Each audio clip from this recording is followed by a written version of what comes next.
Josh Unger, I think, may be in hell right now because, as he said last week, if it was an Eagles Chiefs rematch in the Super Bowl, he would wish a meteor would strike the earth. And, well, Josh, here we are on the January 28th, 2025 edition of Championship Rings, and your worst nightmare has come true. We just saw the Super Bowl 2 years ago. Why? I tried rooting for the Eagles during that Super Bowl. It didn't work. So guess what? Sorry, Brandon, but I'm not rooting for the Eagles this time. No can do. Wait, you hate the Chiefs more than the Eagles, but you're rooting for the Chiefs. No, I'm not rooting for anybody. I'm rooting for meteor. Please, something. Because this Super Bowl, on a scale of 1 to 10 in terms of my excitement level, 3. That's it, 3. Because Bills Commanders would have been better. Bills Eagles would have been better. Although I don't know if either city would have survived if that was the Super Bowl. But really, no, thank you. I no. Can I give this my excitement level like a -10 something? I don't know. Well, I'll go the complete opposite of you, obviously. I'm very excited this was a 10, and you know what? I'm happy that it's the Kansas City Chiefs. Because of course you are. You want revenge. We are going to do what Cody Rhodes did at WrestleMania 40. We are going to finish the story. No, you're not, because the NFL is going to rig it. The conspiracy theory is true. You can't tell me otherwise. This is the way God intended it. We had to go through that 2 years ago. Josh, this Eagles team is way better than the team that stepped out on that field 2 years ago. We have the best defensive tackle in football in Jalen Carter.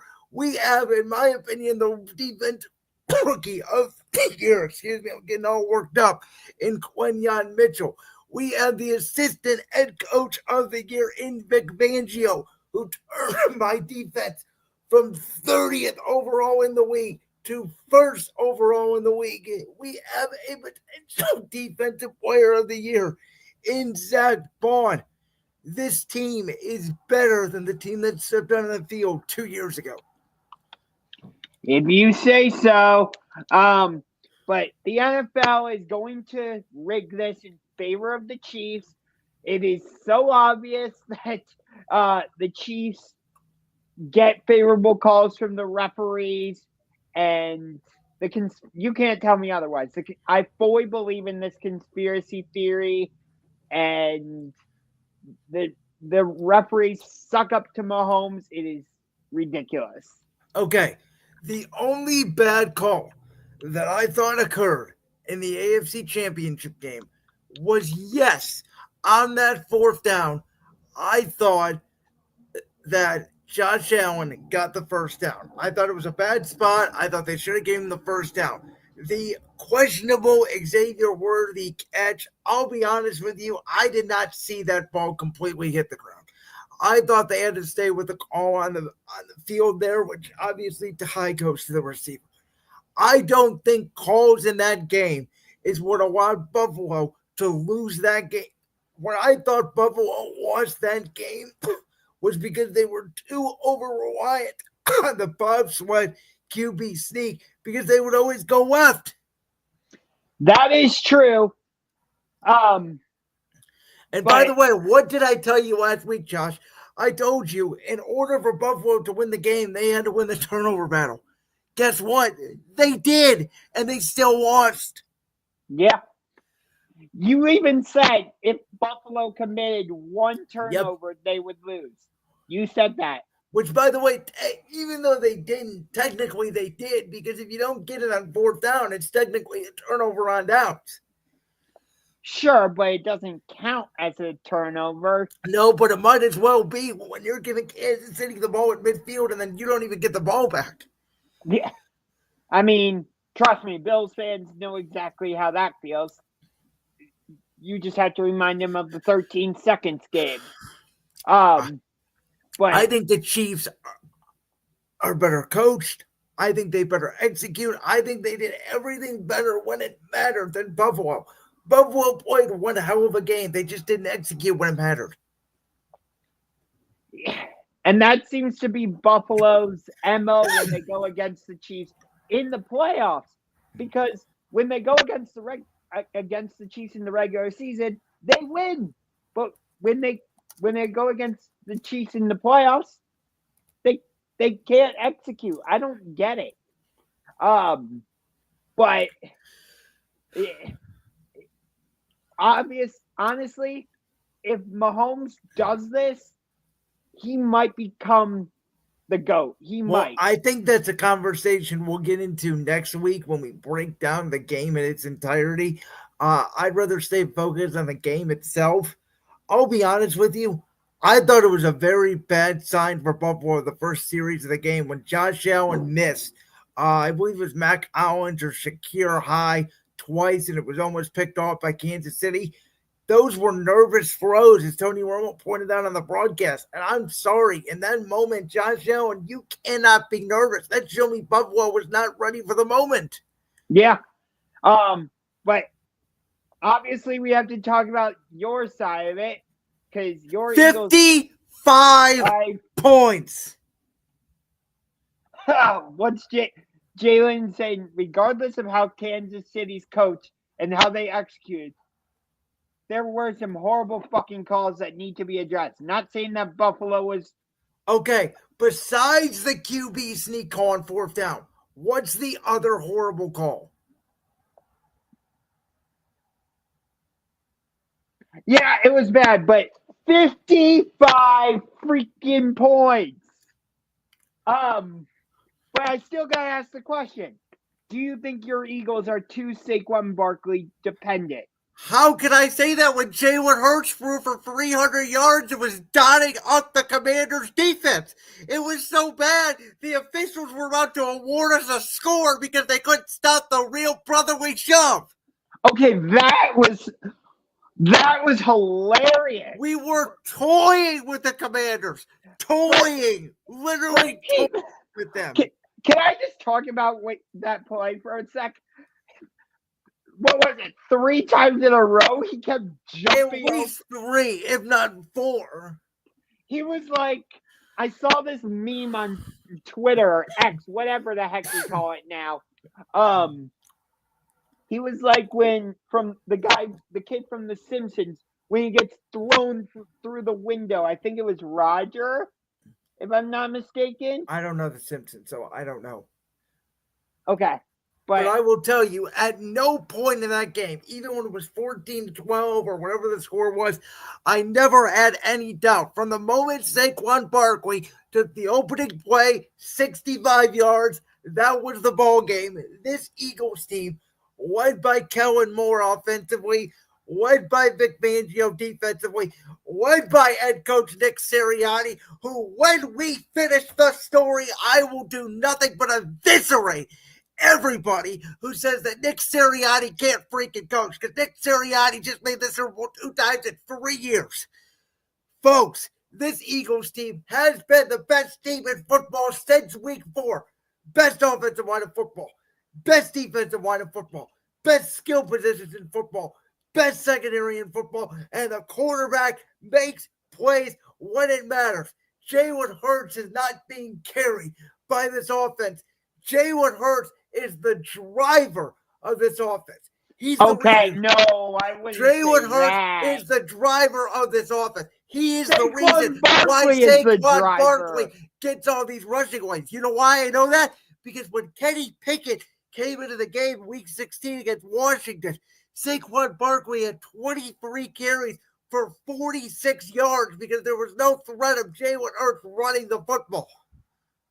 I would still say Saquon's the driver of your offense. By the way, we were out my center and my left guard, who moved to center, got hurt. We ended up putting Cam Jurgens back in, who had a back injury, and we still dominated up front because Steen, nobody knows about our backup left guard, I think could be a Pro Bowler. Does the Pro Bowl mean anything, though? Hey, it means something if you should get there. Jordan Malaya is the best left tackle in football, and he didn't make the Pro Bowl. Tell me how that makes sense. I can't, but then again, the Pro Bowl means nothing. It should mean something, though, if you are awarded to the Pro Bowl. I guess. But even though Washington got destroyed, they have a bright future. And we just learned that Cliff Kingsbury, despite some interest from the Saints, he's going to stay in Washington for another season. They do, and I'm going to tell you something. I have a deep fear that the New Orleans Saints' next head coach is going to be Kellen Moore. And I don't want it to happen because I don't want Jalen Hurts to learn yet another freaking offensive coordinator. But to me, that's what looks like is happening. Yeah. It's so weird that the Saints are the last team remaining without a head coach, but hey, my division rival hired a guy who hasn't called plays in 10 years. I'm okay. Oh, we can talk about that. Let's go ahead. We got some time. You know what? Just go ahead and dive into it. I don't care. I'll make a topic bar. Go ahead. What are the Cowboys doing? Honestly, what are the Dallas Cowboys doing?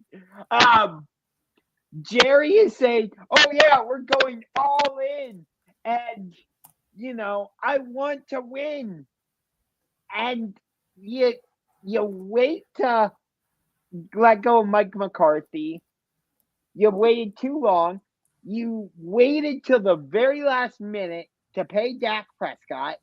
You paid CD Lamb really late. You still got to pay Micah Parsons. You're the most expensive team in America, maybe in the world. Jerry Jones is your owner, all this and that, and you hire Brian Schottenheimer? So they fired that bump on a log, Mike McCarthy, who didn't do nothing but stare at the ceiling for 3 years. And I was scared to death. I told you this, Josh. They were going to go out. They were going to hire Deion Sanders. Then they were going to go possibly trade Dak to either Tennessee or Cleveland and go get Shador. It was going to be a Deion and Shador show in Dallas. Instead, we got Brian Schottenheimer, Dak Prescott, and that's it. Yeah, I don't get it. I really don't. I really don't get what the Cowboys are doing. This is honestly as much fun as I love to have at the expense of the Cowboys. It's honestly becoming sad. Because, the two times Jerry Jones relinquished control and really allowed the head coach to do what he's, meant to be, if you get what I'm saying there, it was Jimmy Johnson and Bill Parcells. What ended up happening? He fired Jimmy Johnson, and Bill Parcells ended up saying, "No, I don't want to be in this situation anymore."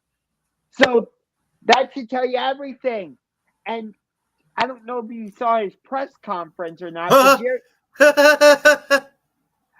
But he literally said hiring him was a mistake, pretty much. Yeah, and he was saying nobody's ever taken a risk like that.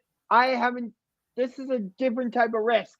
So you're telling me hiring Jason Witten to your coaching staff isn't a risk?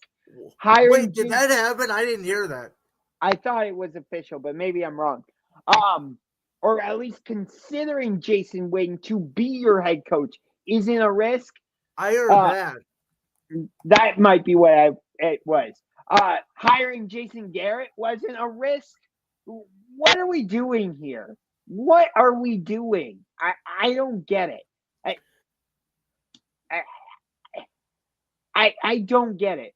By the way, so Brian Schottenheimer, everybody knows him obviously as the son of the great head coach Marty Schottenheimer. He was the offensive coordinator of the New York Jets those 2 years. They made the AFC Championship game with Mark Sanchez. But this guy, Josh, he's been in the NFL for 2 decades. He only has one head coaching interview in his whole career. It was this one. Yeah. Like, I didn't hear his name being mentioned for any of the other job openings. And they never have been. Yeah. By the way, before we get to our guest here, can I tell you a quick story? I don't know if you know how the Philadelphia Eagles came to the decision to hire Nick Sirianni. Why what does this have to do with the Cowboys? Because it's a little bit of an awkward story because Nick Sirianni was on the beach. If you remember, he was the offensive coordinator for the Indianapolis Colts. Like Brian, he was a non-play calling OC when Frank Reich was there. Well, Jeffrey Lurie and Howie Roseman wanted to interview him, and Sirianni was on vacation, and he didn't have any suit quotes. So Jeffrey Lurie and Howie Roseman literally showed up to the interview to make Nick Sirianni comfortable in beach clothes. Holy crap. That's how Nick Sirianni became the head coach of the Philadelphia Eagles. Huh. So, okay.